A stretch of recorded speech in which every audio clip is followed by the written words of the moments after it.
we really believe we maintain a high standard here at a very affordable cost, and I hope you will find that again today. I'd just like to make one announcement. One of the international speakers couldn't come, made a late cancellation due to ill health, and his place will be taken by Alistair Coens. Where's Alistair? Alistair here? Here's Alistair. Most of you should know him. He's a consulting engineer, pipe expert. And Alistair will be talking on plastic pipe in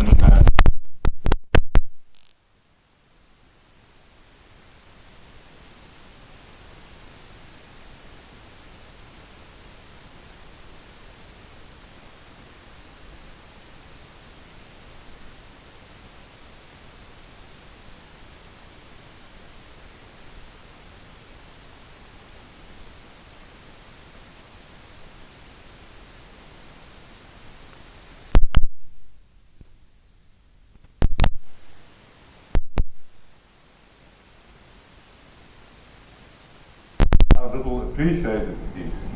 It's a simple molecule, as you can see, as we all know, two hydrogen atoms and one oxygen.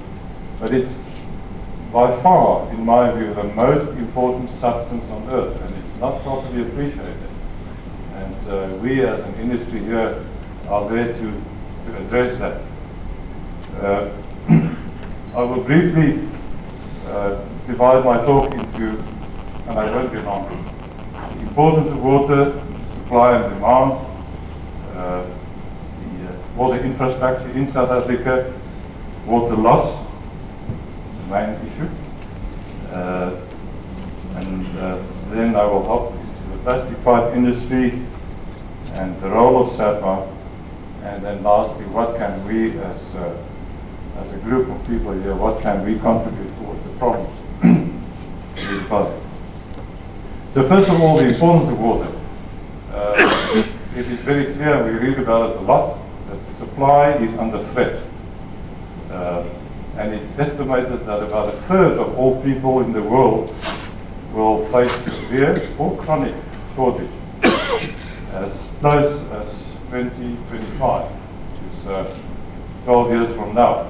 That's give or take a few years. But it is serious. It's estimated that more than 2 billion right now do not have access to clean water for their daily needs. Louis spoke about the health issues, and indeed 74% of all diseases can be related back to water that is not pure or clean. And they say that a child dies every 8 seconds due to dirty water. United States intelligence say that water can become a weapon of war or a tool of terrorism. They say in 2022. Now, I think they're over-optimistic because it's already, and it's been historically been a tool of terrorism for many, many years. And if you look on the internet, you will find stacks of them through, very interesting. I've just listed a couple of incidents here spread over a wide period of time just to prove what we say.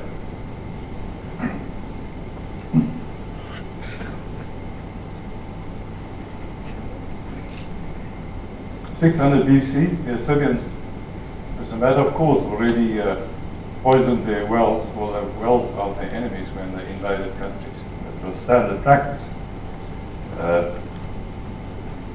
In the 1400s, a guy by the name of Vlad, and more people will know him as Dracula, Count Dracula in Romania, he did the same in his defense against the Turks. He poisoned the wells in Romania to stop invading Turkey.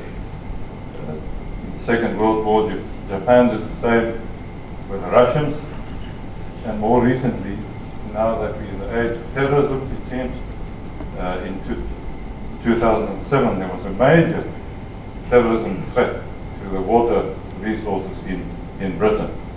So it is already it's always been a weapon of war and a tool of terrorism. The Global Risk Report identifies water as one of the top 5 global risks. So we're talking about serious stuff here. When we look at supply and demand, and again, very briefly, I've purposely selected two. Well, obviously we need to look at South Africa on the one hand. On the other hand, I've selected the USA being a water-rich country, South Africa being a water-scarce or water-poor country. Now, the USA, being a water-rich country, are worried about their water supply and their resources. Right now, the interior west is the driest that it's ever been in 500 years, they say. The Ogallala Aquifer, which is an enormous underground reservoir underlying 9 states in the US, it's very, very big. The depth has reduced by 2/3 of the depth in 60 years. They get about 30% of their irrigation needs from that aquifer. So that is serious. And remember, we talk about water-rich country.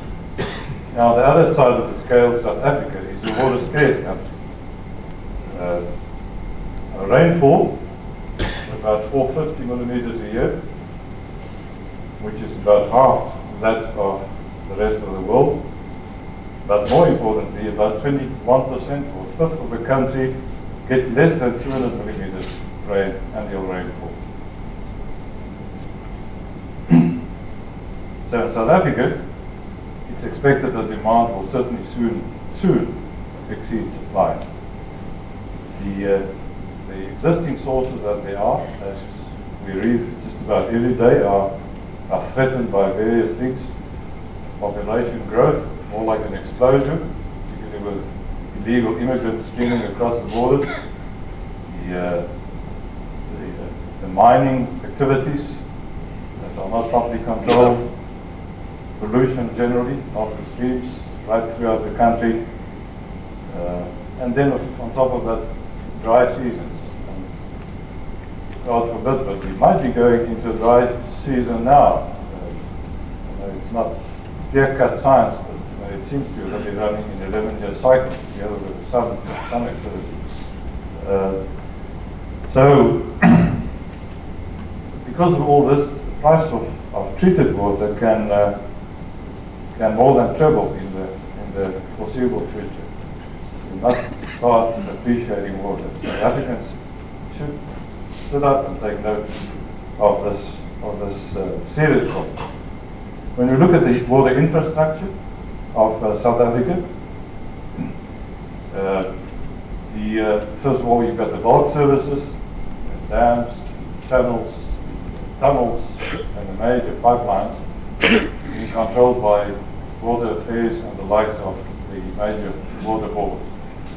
And from there it goes to the local sector, where the treatment plants, the wastewater treatment plants are, some of them, and then onto distribution and reticulation. And it's really those two that where most of our attention and interest lies.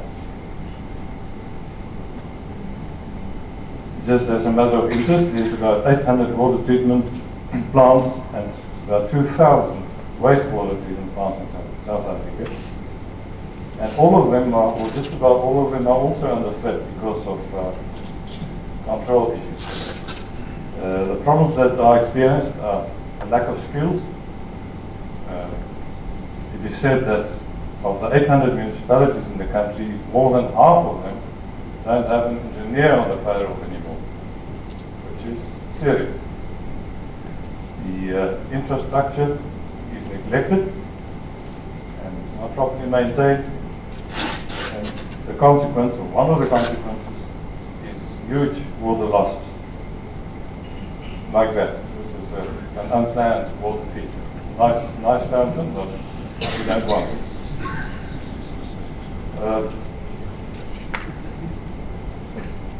WRT consulting engineers were commissioned by the Water Research Commission to do a study on this matter, and their report, I think, appeared earlier this year, not so long ago. Frightening, they sent out questionnaires to 132 municipalities, and more than half of them could not provide any data on water loss. Nevertheless, they found that the water loss, average water loss in South Africa is of the order of 37%. And remember, this is treated water. That amounts to some 7 billion rand annually loss. Now, when you look at the world average, 36%, the 37% doesn't look too bad. But remember, we in a dry country, we can't afford that. We should actually model ourselves along the lines of Australia, a dry country as well. Their losses are less than 10%.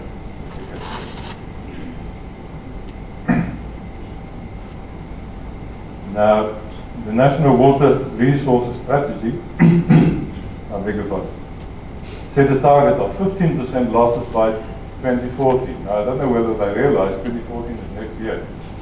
So it is clearly totally impossible to drop from 37 to 15% in the next year. It will not happen.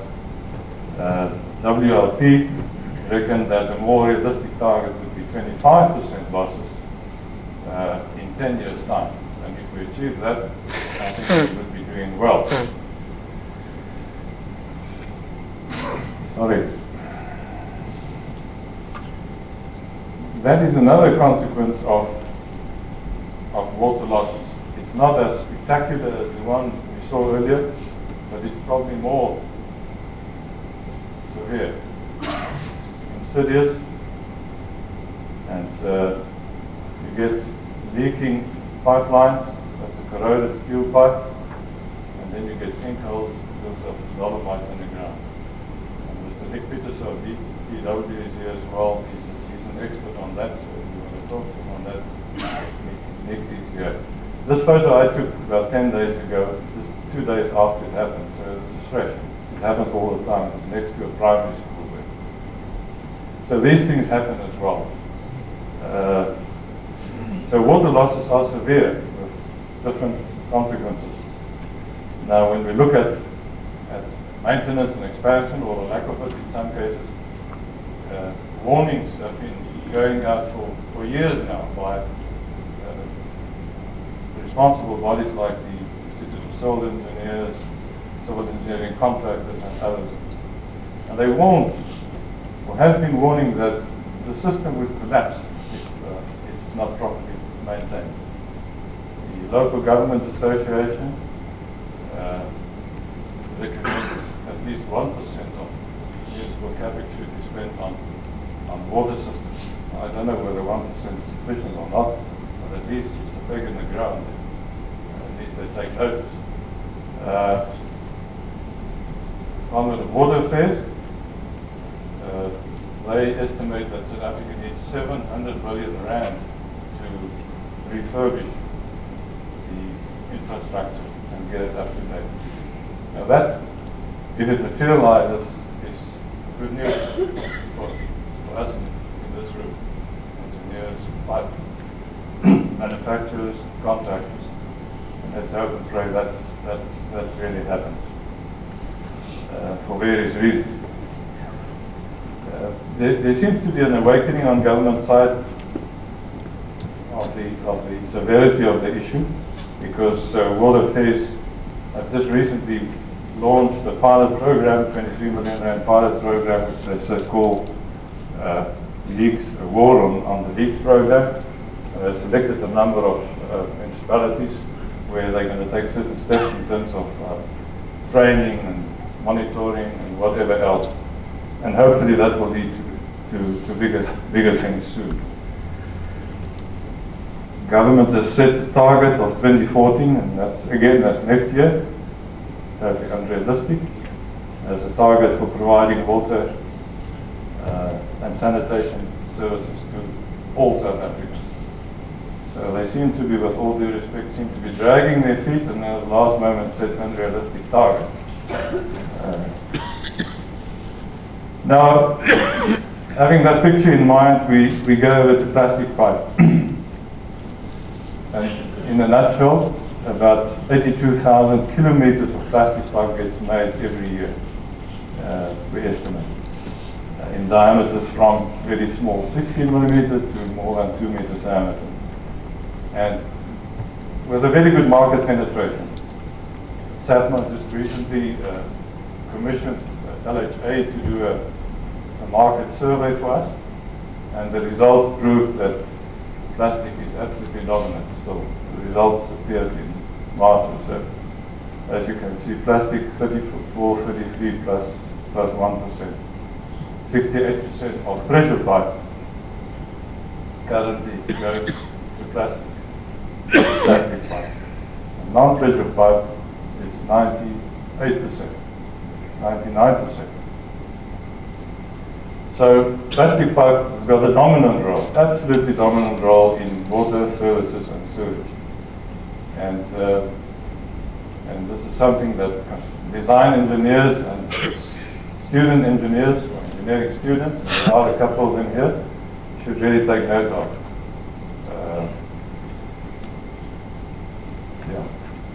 Now, what is the role of SAPMA? The very brief overview. It's a non-profit company, most of you know. It's representative. We represent more than 80% of the total volume of plastic pipe made in the country. And what is our focus? Primarily on standards, which we deal with together with the SABS, who are the custodians of the national standards in the country. We work very closely with them in terms of upgrading and changing and whatever else. Our second point of focus is information, technical information that is, and that we do by way of private consultations, answering questions and queries, conferences like these, and technical manual. And I just want to stand still on that matter for a moment. SAPMA has been publishing a technical manual for the last 5 years or so, 6 years. We've just finished revision 4, which, even if I might say so, is a magnificent publication. It's just come off the press and it's available here. People that want to take a copy today, 200 Rand, and you can't buy any book like that for 200 Rand. Technical books like these cost 1,000 Rand and more. So I really encourage you, if you want to buy it today, we have some stock here. I'll speak to Louise and myself with your brand new 200 Rand note, and we can give you a brand new book with lots of information in it. So I really can recommend it. You can, of course, also, if you don't have cash, you don't want to now indicate on the questionnaire at the end of the day, the survey, and or phone us, or contact us, and we will make it available. Our other focus point, probably the most important one, is quality, product quality, and in that regard, we have some internal measures for our members, which we take in terms of quality to monitor and enhance quality, and externally, we do it as a support function to the SABS. We decided some years ago, after a small pilot run by one of our members, it was found that more than half of pipes, SABS mark-bearing pipes, that were tested to certain parameters did not comply, did not conform. That was a frightening find. And as a result of that, we decided to do this on a regular basis. And this is what we found now. But before we get to that, this is some SAPMA technical or field tests. You can see this is what we do to pipe. Look at that website. So we do some field tests like these on a regular basis, and our members provide strong pipe. The quality surveys, so we've done 4 now. those number of standards, number of manufacturers. But here, as I said, the first one, more than half of the pipe did not conform to the SABS standard piping. The next round, 32, then up again 36, and the last one completed very recently, 21%. So there seems to be a trend. It's too early to say.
Whatever gets done, whatever gets done, and how it gets done. Knowledgeable design, very, very important. And I again refer to our technical manual as a guideline. Knowledgeable design by qualified people, I should add. Specifying only the best products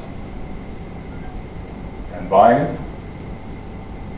Make sure that the right or responsible installers get appointed in the contract that you manage. And the result certainly will be long-term leak-free pipe systems lasting longer than 50 years. And this is a way we can contribute towards the problem in the country. So this is a conclusion then. What I've already said, we can make significant contribution. And my message to you today is that SATMA is your partner in achieving that. And I hope most of you, if not all of you, will interact with us in due course. So thank you for your time. Thank you, Mr. Chairman. And over to you.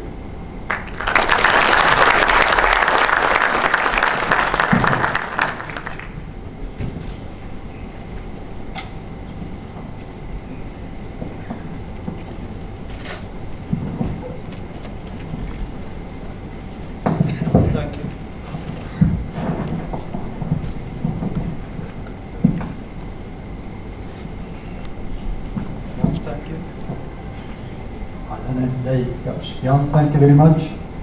Must I had the privilege to work now for 5 years with Jan, real leader, guy with vision, and great encouragement to see the progress that SATMA's made. The results of the test, I think, is breakthrough for this organization. We were highly concerned about the compromising quality, so thank you again. Can I see, is there perhaps a question for Jan at this stage? In the testing that was done, for performance, was it suppliers that are members of SATMA, or were they advanced? The question is just, Jan, was it both members and non-members pipes that was tested? Yeah, members and non-members. Members and non-members, and but all bearing SABS mark. So that's a criterion.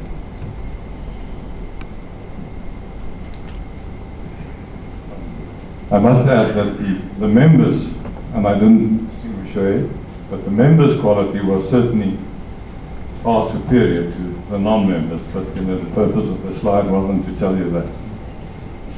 I was worried that you're not going to say that, Jan.